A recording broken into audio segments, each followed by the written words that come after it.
Hello friends. इस video में हम क्लास 7 का 15 चैप्टर साइंस का ये 15 चैप्टर है प्रकाश, इसके बारे में पढ़ेंगे। तो आपने पिछली झिर्री और छिद्र से सूर्य के प्रकाश के किरण पुंज को कमरे में प्रवेश करते हुए देखा होगा। स्कूटर, कार, रेलगाड़ी के इंजनों में अग्रदीपों यानी कि हेडलाइट से आते प्रकाश के किरण पुंज को भी आपने अवश्य देखा होगा। इसी प्रकार टॉर्च से किसी प्रकार के किरण पुंज को देखा जा सकता है। संभवतः आप से कुछ ने लाइट हाउस या विमान, पता नहीं, एयरपोर्ट के टावर की सर्च लाइट के किरण पुंज को देखा होगा, ये या फिर यह अनुभव किया होगा।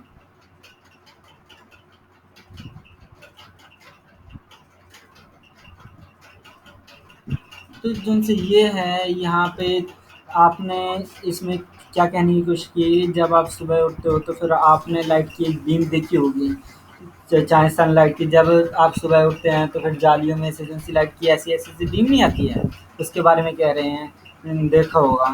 तो मतलब कि ये छोटे से पतले से होल में से आपकी दीवार में कहीं छेद हो तो वहाँ से आ जाता है ऐसे।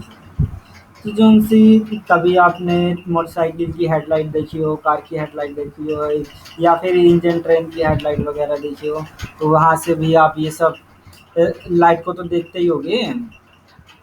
तो फिर ऐसी सी लाइट आप आपने सर्च लाइट, लाइट हाउस, ये सभी यहाँ पे देखे होंगे। तो ऐसे से एक्सपीरियंस को आपने ये एक्सपीरियंस किया होगा ऐसी लाइट का, जैसे कि रेल के इंजन के आकृति ये दिया हुआ है। ऐसे प्रकाश सरल रेखा के अनुदिश गमन करता है, यानी कि जो से अपना लाइट है वो ट्रैवल करती है स्ट्रेट लाइन के अलोंग, उसके बारे में कह रहे हैं। तो बूझो ने कक्षा 6 में किए गए एक क्रियाकलाप को स्मरण करता है। इस क्रियाकलाप में उसने एक मोमबत्ती की लो ज्वाला की और पहले सीधे पाइप से और फिर मुड़े हुए पाइप से देखा था। बूझो मुड़े हुए पाइप से मोमबत्ती की लो को क्यों नहीं देख पाया था। यह क्रियाकलाप दर्शाता है कि प्रकाश सीधी रेखा में गमन करता है। हम प्रकाश के पथ को कैसे निश्चित कर सकते हैं? क्या आप जानते हैं कि जब प्रकाश किसी पॉलिश किए हुए चमकदार पृष्ठ सतह पर पड़ता है तो क्या होता है? तो जौन सा आपने 6th क्लास में ये क्रियाकलाप करके देखा था, कि जो हमें बताता है कि फिर प्रकाश यानी कि लाइट है वो स्ट्रेट लाइन में चलती है। पता है क्या किया था इसमें? ये अपना वो जो है, ये इसके पास ये पाइप, सीधा पाइप है, और ये मोमबत्ती को देख रहा है, मोमबत्ती की लाइट को। तो फिर इसे मोमबत्ती जलती हुई नजर आ रही है, लेकिन यहाँ पे इसने ये बेंट पाइप ले लिया है, इतना मुड़ा हुआ। तो फिर ये देख रहा है कि अब इससे ये यहाँ पे मोमबत्ती की लो दिखाई नहीं दे रही है। तो यानी कि इससे हमें पता चले, क्योंकि यहाँ पे इवेंट आ गया ना, ये मुड़ा हुआ है, मतलब कि प्रकाश तो सीधा चल रहा था। तो यहाँ से हम कह सकते हैं कि कौन सा ये प्रकाश है वो सीधी रेखा में चलता है। तो प्रकाश का परावर्तन, अच्छे से प्रकाश का परावर्तन है, यानी कि ये रिफ्लेक्शन ऑफ लाइट, इसके बारे में दिया गया है। प्रकाश की दिशा को परावर्तित करने की एक विधि यह है कि उसे किसी चमकदार पृष्ठ पर डाला जाए। उदाहरण के लिए स्टेनलेस इस्पात की चमकदार प्लेट अथवा इस्पात की चमकदार चम्मच प्रकाश की दिशा को परावर्तित कर सकती है। जल का पृष्ठ भी दर्पण की भांति कार्य कर सकता है तथा प्रकाश के पथ को बदल सकता है। क्या आपने कभी जल में पेड़ों और इमारतों का परावर्तन देखा है? कोई भी पॉलिशिंग किया हुआ अथवा चमकदार पृष्ठ दर्पण की भांति कार्य कर सकता है। जब प्रकाश किसी दर्पण पर पड़ता है तो क्या होता है? आप कक्षा 6 में पढ़ चुके हैं कि दर्पण अपने ऊपर पड़ने वाले प्रकाश की दिशा को बदल देता है। दर्पण द्वारा प्रकाश की दिशा में यह परिवर्तन प्रकाश का परावर्तन कहलाता है। क्या आपको यह क्रियाकलाप याद है जिसमें आपने एक टॉर्च के प्रकाश को दर्पण द्वारा परावर्तित किया था? अ, पहेली पहेली को पंचतंत्र की शेर और खरगोश की कहानी याद आ रही है, जिसमें खरगोश ने शेर को पानी में उसका प्रतिबिंब दिखाकर मूर्ख बनाया था। कुएं के पानी द्वारा परावर्तन। आइए उस से मिलता जुलता एक क्रियाकलाप करें। एक टॉर्च लीजिए, टॉर्च को इसके कांच को चित्र 15.5 में दर्शाए अनुसार काले रंग के चार्ट पेपर के टुकड़े से ढक दीजिए, इस जिसमें 3 पतली झिर्रियाँ ये स्लिट बनी हों। लकड़ी के किसी चिकने बोर्ड पर एक अन्य चार्ट पेपर की एक शीट फैलाइए। चार्ट पेपर पर समतल दर्पण की एक पट्टी ऊर्ध्वाधर स्थिर रखिए। अब टॉर्च की झिर्रियों से निकलने वाले प्रकाश किरणपुंज को दर्पण पर डालिए। टॉर्च को इस प्रकार समायोजित कीजिए कि इसका प्रकाश बोर्ड पर लगे चार्ट पेपर के अनुदिश दिखाई दे। अब इसकी स्थिति को इस प्रकार समायोजित कीजिए कि टॉर्च का प्रकाश समतल दर्पण पर एक कोण बनाते हुए टकराए।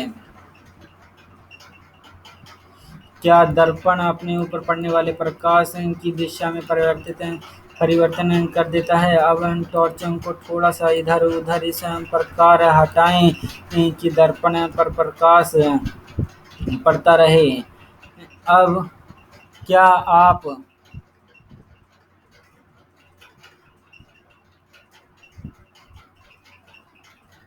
क्या आप परावर्तित प्रकाश की दिशा में कोई परिवर्तन देखते हैं?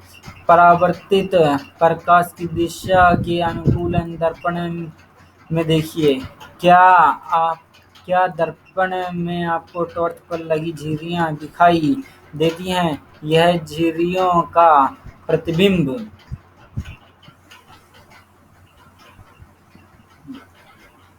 पहेली जानना चाहती है कि हमें वस्तुएं कैसे दिखाई देती हैं।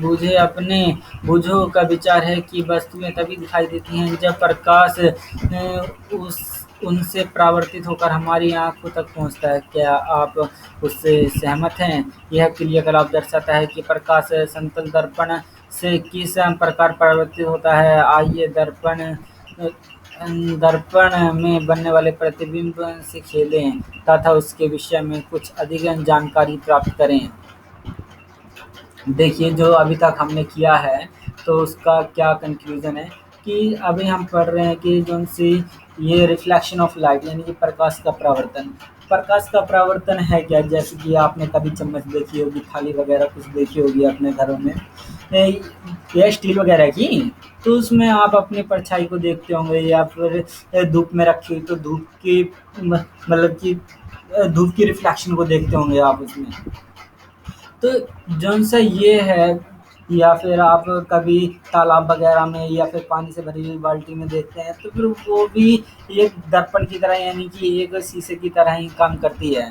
तो जौन से आप ये कर क्या रहे हैं, चमकदार चीज़ें क्या कर रहे हैं, ये प्रकाश की लाइट को बदल रहे हैं, तो प्रकाश के रास्ते को बदल रहे हैं। जैसे कि यहाँ पे ये पानी से भरी हुई टंकी पड़ी है, तो यहाँ पे प्रकाश की किरण आई, इससे टकराने के बाद इसके रास्ते को बदल दिया। ऐसे ही ये थाली मान लीजिए, तो लाइट आई, इसकी लाइट को रास्ते को बदल दिया। जानी तो ऐसी चाहिए थी नहीं, लेकिन ऐसे जा रही है। ठीक है, जल का जौन सा ये है, तो आपने कभी ये देखा होगा कि फिर जहाँ जल में आपको पेड़ दिखाई दे रहे हैं या फिर जौन सी बिल्डिंगें दिखाई दे रही हैं, वो होता क्या है, जैसे कि यहाँ पे कोई अपना पेड़ वगैरह कुछ खड़ा है, ठीक है, तो फिर जैसे सूरज की रोशनी आई, पेड़ से टकराने के बाद जिसकी रोशनी यहाँ पे आई, यहाँ पे आने के बाद जो सी लाइट है, लाइट ने वो जब पानी ने लाइट की परावर्तित कर दिया और वो हमारी आंखों में दिखाई दी, तो फिर हमें वो पेड़ की छाया यहाँ पे दिखाई देती है। ये पेड़ यहाँ पे नीचे दिखाई देता है और ऊपर भी दिखाई देता है। जैसे कि यहाँ पे आप देख सकते हैं, ये हरे भरे पेड़, यहाँ पे ये तालाब है, तो फिर आप इसके पेड़ के परावर्तन को नीचे देख सकते हैं। जैसे रे ऑफ लाइट आ रही है, पेड़ से टकरा रही है, टकराने के बाद वो यहाँ पे जा रही है, तो यहाँ से जाने के बाद सीधे एक परावर्तित होकर हमारी आंखों में जा रही है, इसलिए हमें ये दिखाई दे रहे हैं। तो जो सा ये आप देख सकते हैं यहाँ पे कि फिर जो सी चमकदार चीज़ें हो गई या पॉलिश की हुई चीज़ हो गई या पानी वगैरह, ये एक शीशे की तरह काम कर रहे हैं। तो जौन से ये है, आपने क्लास 6 में भी यही पढ़ा था। जौन सा याद है आपको, जौन से कमरे वाला वो हमने किया था कि कमरे के जौन से यहाँ पे दरवाजे पे एक बंदा खड़ा हो गया और यहाँ पे इसे टॉर्च मार रहा है, तो फिर आपको यहाँ पे दिखाई दे रहा है। या फिर ऐसे कह सकते हो कि वो वाला केस आपको याद होगा कि आप यहाँ पे टॉर्च लेके खड़े थे और आपकी फ्रेंड यहाँ पे मिरर लेके खड़ी थी और यहाँ पे आपको कोई अन्य फ्रेंड था, तो यहाँ से आपने जब टॉर्च को जलाया था तो फिर आप उसकी रिफ्लेक्शन ये तीसरे फ्रेंड को यहाँ पे देख रहे थे। तो फिर जौन सा ये है, यहाँ पे अब किया क्या, मिरर ने जौन से प्रकाश आ रहा है ये इसकी दिशा को परिवर्तित कर दिया है। तो हम कह सकते हैं कि जौन से ये दर्पण है या शीशा है, ये लाइट की प्रकाश की दिशा को परिवर्तित कर देता है, रिफ्लेक्ट कर देता है। तो फिर और जौन से ये आपने पंचतंत्र में जौन सी ये कहानी दी हुई है, आपने ये तो पढ़ी ही होगी कि फिर जौन सी खरगोश ने शेर को कैसे अपनी परछाई दिखा के इसमें उल्लू बनाया था। मतलब कि यहाँ पे कुएं के पानी द्वारा परिवर्तन ये दिखाया गया है। और ऐसे ही आप एक क्रियाकलाप कर सकते हैं। क्या करना है आपको, एक टॉर्च ले लेनी है, टॉर्च के ऊपर आपको एक काले रंग का ये चार्ट चढ़ा देना है। चार्ट चढ़ाने के बाद आप इसके ऊपर 3 पतली स्लिट बना देना, ब्लेड के साथ आराम से यहाँ पे काट लेना है। काटने के बाद मतलब कि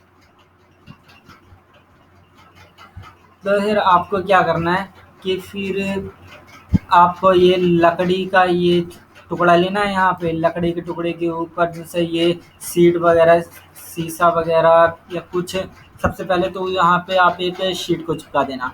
शीट को चिपकाने के बाद या फिर आप सीधे ही शीट के ऊपर आप इसे क्या कहते हैं, मिरर को चिपका देना और नीचे इनके नीचे एक शीट को रख देना। यहाँ पे ये शीट रखी हुई है नीचे, ठीक है। सबसे पहले शीट लेनी है, टॉर्च लेनी है और उसके ऊपर काले रंग का ये लगाना है, ब्लेड के साथ ये लगा दिया आपने, ये मिरर लिया, मिरर को ऐसे रख दिया, ठीक है। तो फिर जब आप देख रहे हो कि जौन सा हमें ये किरण के पुंज को आप देख पा रहे हो, ठीक है। जौन सी किरण के पुंज यहाँ पे दिख रहे हैं आपको, तो किरण के पुंज ये आ रहे हैं, सीधी रेखा में आ रहे हैं। सीधी रेखा में आने के बाद जो सी ये अपने ये मिरर के ऊपर पड़े, मिरर ने इनके रास्ते को परावर्तित कर दिया। तो फिर यहाँ से आप देखते हो कि फिर जो सा मिरर है वो लाइट के रास्ते को परावर्तित कर रहा है। और जौन से आप यहाँ से ये कंक्लूजन निकाल सकते हो कि हमें कोई चीज़ें दिखती क्यों हैं। कोई चीज़ें हमें तभी दिखती हैं, जैसे कि ये मान लो कि ये फ़ोटो आपको क्यों दिख रही है, क्योंकि यहाँ पे कोई लाइट का स्रोत है। लाइट का स्रोत आया तो इसके ऊपर टकराया, टकराने के बाद वो सीधे ये रिफ्लेक्ट होगी लाइट और आपकी आंखों में दिखाई दी, तभी आपको कोई चीज़ दिखाई देती है। तो जौन से अभी आपने क्रियाकलाप किए थे, जौन से ये वाला मिरर है, इसे हम समतल दर्पण कह देते हैं, ठीक है। अच्छा, अब कुछ खेल खेल के देखते हैं हम समतल दर्पण के साथ कैसे होते हैं। चेतावनी, जलती हुई मोमबत्ती का प्रयोग करते समय सावधानी बरतें। इस क्रियाकलाप को यदि अपने अध्यापक या घर के किसी बड़े सदस्य की उपस्थिति में करें तो अच्छा है। एक समतल दर्पण के सामने एक जलती हुई मोमबत्ती रखिए। मोमबत्ती की लो को दर्पण में देखने का प्रयत्न कीजिए। ऐसा प्रतीत होता है जैसे कि इसी प्रकार की एक मोमबत्ती दर्पण के पीछे रखी हो। जो मोमबत्ती दर्पण के पीछे रखी प्रतीत होती है, दर्पण द्वारा बनाया गया मोमबत्ती का प्रतिबिंब है। यह मोमबत्ती किसी बिंब यानी वस्तु का उदाहरण है। अब मोमबत्ती को दर्पण के सामने विभिन्न स्थितियों में रखिए। अन्य दर्पण के प्रतिबिंब को देखिए। क्या प्रत्येक दिशा में प्रतिबिंब सीधा? क्या प्रतिबिंब की लो की भांति मोमबत्ती के ऊपरी सिरे पर दिखाई दे रही है? इस प्रकार प्रतिबिंब को सीधा प्रतिबिंब कहते हैं। ये समतल दर्पण में मोमबत्ती के प्रतिबिंब द्वारा बनने वाले प्रतिबिंब को सीधा तथा बिंब समान अपमान यानी साइज का दिखाई देता है।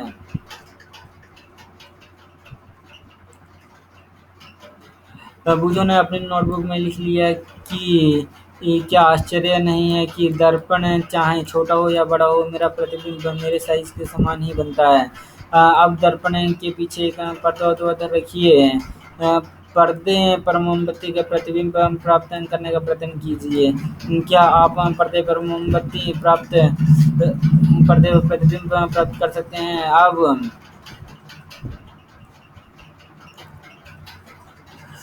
कोई दर्पण के सामने अब पर्दे को दर्पण के सामने रखिए। क्या अब आप पर्दे पर प्रतिबिंब प्राप्त कर सकते हैं? आप देखेंगे कि किसी भी स्थिति में मोमबत्ती के प्रतिबिंब को पर्दे पर प्राप्त नहीं किया जा सकता। दर्पण से प्रतिबिंब की दूरी कितनी है? आइए इस क्रियाकलाप को करें। शतरंज की ये बोर्ड चेस बोर्ड लीजिए। यदि चेस बोर्ड उपलब्ध नहीं है तो एक चार्ट पेपर पर समान साइज के 64 वर्ग बनाइए। पेपर के मध्य में एक मोटी रेखा खींचिए। इस रेखा पर एक समतल दर्पण को ऊर्ध्वाधर रखिए। दर्पण के सामने तीसरे वर्ग की सीमा पर कोई छोटी वस्तु जैसे पेंसिल शार्पनर रखिए। दर्पण में इसके प्रतिबिंब की स्थिति नोट कीजिए। अब हम वस्तु के चौथे वर्ग की सीमा पर रखिए। फिर से दर्पण में प्रतिबिंब की स्थिति नोट कीजिए। आप दर्पण से प्रतिबिंब की दूरी तथा दर्पण के सामने रखे बिंब की दूरी पर कोई संबंध पाते हैं? चित्र समतल दर्पण में प्रतिबिंब की स्थिति निर्धारण करना। आप देखेंगे कि प्रतिबिंब दर्पण से उसके पीछे उतनी ही दूरी पर होता है जितनी की दर्पण से प्रतिबिंब की दूरी होती है। अब इस पुष्टि चार्ट पेपर या चेस बोर्ड पर बिंब को किसी भी स्थान पर रखकर कीजिए। पहली ने अपनी नोटबुक में लिखा, समतल दर्पण में प्रतिबिंब दर्पण के पीछे है, यह सीधा है। प्रतिबिंब का साइज समान होता है। दर्पण से प्रतिबिंब की दूरी दर्पण के सामने बिंब की दूरी के बराबर होती है। तो यहाँ से अब हमें क्या कंक्लूजन निकाला है वो देखते हैं कि जनसा ये है अपना आपने मोमबत्ती का प्रतिबिंब जैसे कि ये है, इसकी ये रिफ्लेक्शन बन रही है, इमेज बन रही है, इमेज ऑफ कैंडल। तो इसमें आप ये देख सकते हो जैसे ये है, यहाँ पे हमने तो मोमबत्ती रख दी है, ठीक है। सबसे पहले हमने एक मोमबत्ती ली और एक हमने मिरर लिया, तो मिरर के सामने हमने मोमबत्ती रख दी। तो हम यहाँ पे ये देखते हैं जो सी मोमबत्ती की एक फ्लेम आप देख रहे हो, यहाँ पे मोमबत्ती की फ्लेम जैसी यहाँ पे जल रही है वैसी यहाँ पे जल रही है। जितनी बड़ी मोमबत्ती है उतना ही बड़ा उसका प्रतिबिंब है। जितनी दूरी पर मोमबत्ती है उतनी ही दूरी पे ये भी है। मोमबत्ती भी सीधी है, इसकी इमेज भी सीधी है। देखो जो यहाँ पे रखी हुई है उसे तो कहेंगे हम ऑब्जेक्ट, जो मिरर के अंदर बन रही है उसे हम कहेंगे इमेज, ठीक है। भले कि मिरर के अंदर बन रहा है प्रतिबिंब, और जो से यहाँ पे रखी है ये वस्तु है। तो यहाँ से आप ये कंक्लूजन निकाल सकते हो कि जो सा मिरर के सामने जो चीज़ रखी हुई होती है तो उसका जो सा प्रतिबिंब बनता है, इमेज बनती है जो सी जित जितना बड़ा प्रतिबिंब उतनी बड़ी इमेज, जितना छोटा प्रतिबिंब उतनी छोटी इमेज। ठीक है, मतलब जितनी छोटी वस्तु उतना छोटा प्रतिबिंब, जितना मतलब कि जितने साइज का अपनी वस्तु होगी उतने ही साइज का उसका प्रतिबिंब होगा। और आप ये देख सकते हो कि जो उनसे वस्तु भी सीधी रखी हुई है तो उसका प्रतिबिंब भी सीधा ही मिलेगा आपको। तो यहाँ से हम बहुत बड़ा मतलब कि ये देख सकते हैं, ये कंक्लूजन निकाल सकते हैं। अच्छा, और यहाँ से हमने ये देखा है कि हमने चेस बोर्ड लिया, चेस बोर्ड के ऊपर यहाँ पे हमने ये मिरर को वर्टिकली रख दिया, ऐसे ऊर्ध्वाधर रख दिया। और यहाँ पे हम देख रहे हैं जिस डब्बे पर यानी मिरर से जितनी दूर हमारी ये वस्तु रखी हुई है उतनी ही दूर मिरर के अंदर भी रखी हुई है। मतलब कि आप कह सकते हो मिरर से जितना दूर हमारा ऑब्जेक्ट होगा उतने ही दूर उसकी इमेज होगी। ठीक है, जैसे कि आप कह लो कि यहाँ पे ये मिरर है और यहाँ पे हमारी कोई चीज़ रखी हुई है, यहाँ पे इसकी इमेज बन रही है। अगर ये 2 मीटर की दूरी पर है तो मिरर से ये भी 2 मीटर की दूरी पर होगी। टोटल डिस्टेंस यानी कि हम कहें कि ऑब्जेक्ट का इमेज से डिस्टेंस कितना है, ये होगा 2 और 2 4। ठीक है, अगर इमेज का ऑब्जेक्ट से डिस्टेंस वो भी 4, अगर मिरर से इमेज का डिस्टेंस पूछे तो वो 2 सेंटीमीटर होगा।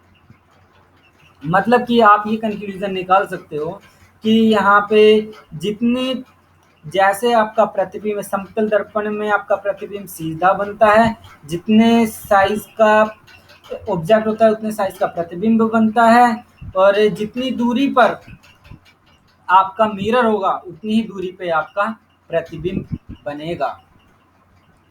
अच्छा, दक्षिण या वाम, इसके बारे में हम देखते हैं। दक्षिण, देखो दक्षिण को कहते हैं हम राइट और वाम होता है हमारा लेफ्ट। इसे इंग्लिश में कह देते हैं लेफ्ट और राइट, या दक्षिण या वाम। आप एक समतल दर्पण यानी कि जिसमें चेहरा देखते हो, वही आप एक समतल दर्पण में अपना प्रतिबिंब देखते हैं तो क्या यह ठीक आपके जैसा दिखाई देता है? कभी कभी आपने ध्यान दिया होगा कि आप तथा दर्पण में आपके बिंब में एक रोचक अंतर है। आइए इससे ज्ञात करें। प्रतिबिंब में दक्षिण हाथ वाम प्रतिबिंब होता है। एक समतल दर्पण के सामने खड़े होकर अपने प्रतिबिंब को देखिए। अपने दक्षिण दाहिने हाथ को ऊपर उठाइए।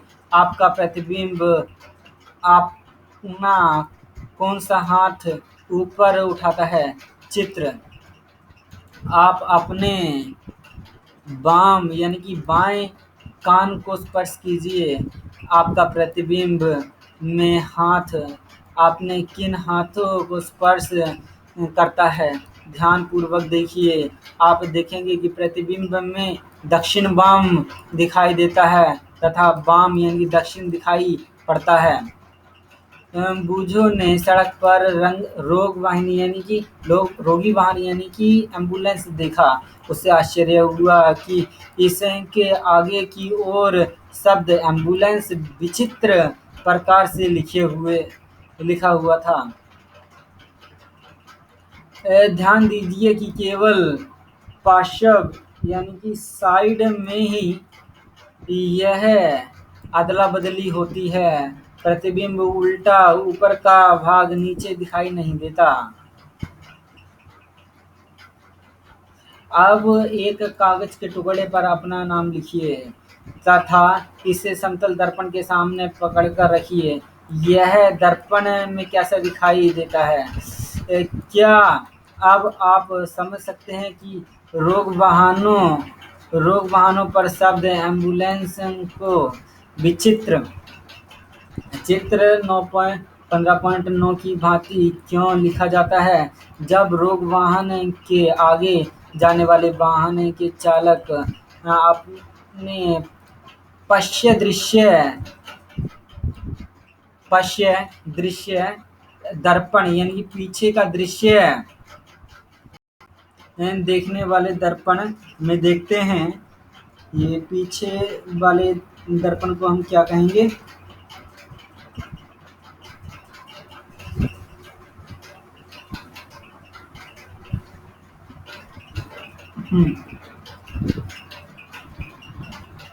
कहाँ थे? हाँ, एम्बुलेंस वाले पेज पे थे हम। तो जो उनसे ये हैं रियर व्यू क्या देते हैं, जैसे पीछे पीछे वाले अपने पीछे देखने वाले दृश्य को हम क्या देते हैं? Rear view. ठीक है, ये इम्पोर्टेंट है। रियर व्यू किसे कहते हैं? मतलब कि ये पीछे पश्चात दृश्य दर्पण यानी कि ये पीछे का दृश्य है रियर व्यू। रियर व्यू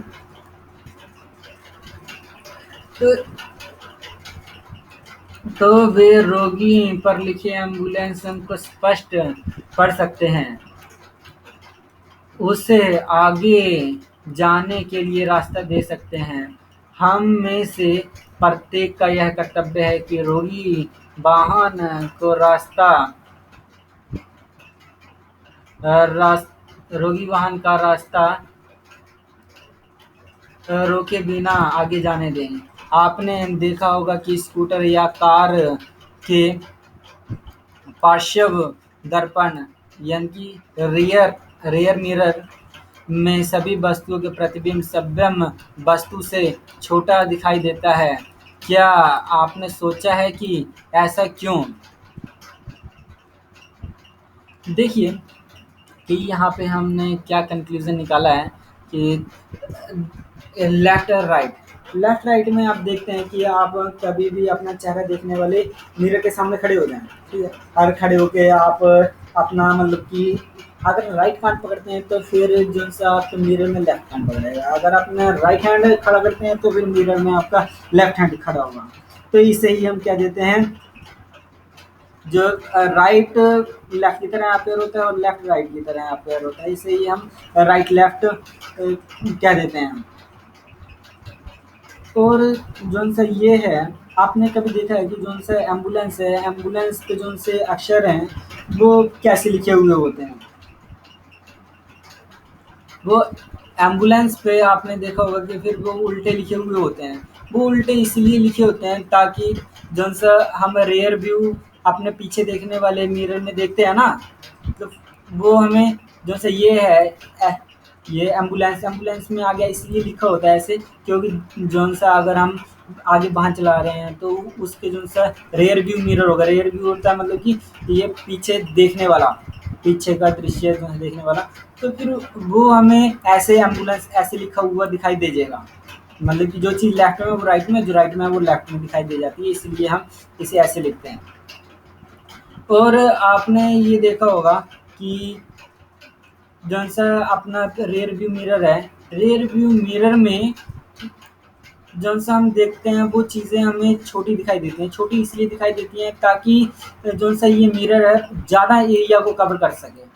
अगर छोटी चीज़ें होंगी तो वो ज़्यादा एरिया को कवर करेंगे और ज़्यादा दृश्य हमें दिखाई देगा।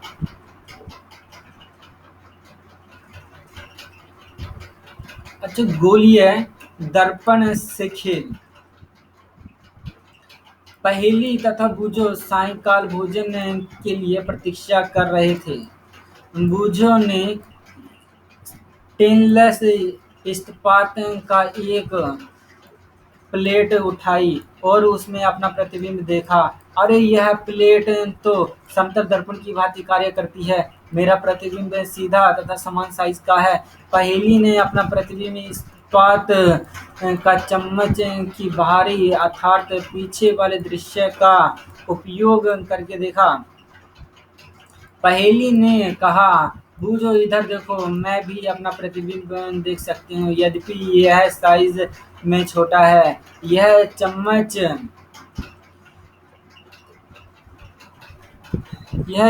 भी एक प्रकार के दर्पण की भांति कार्य करती है।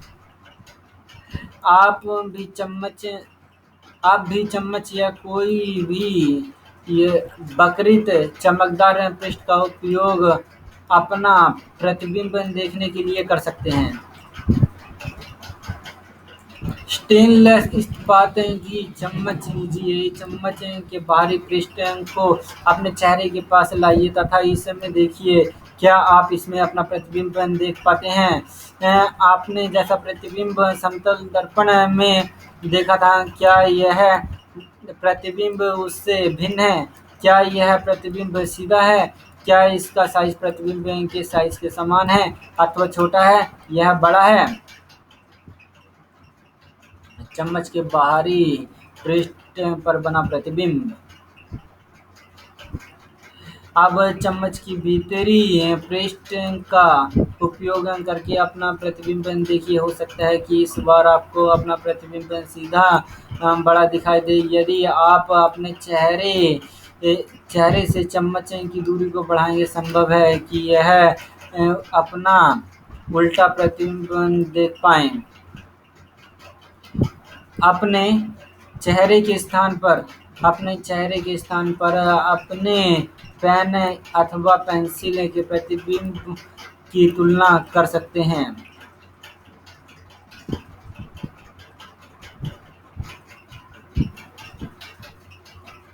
फ्रेंड्स, इस वीडियो को हम इतना ही रखते हैं। अगली वीडियो में हम इससे आगे बढ़ेंगे। Thank you.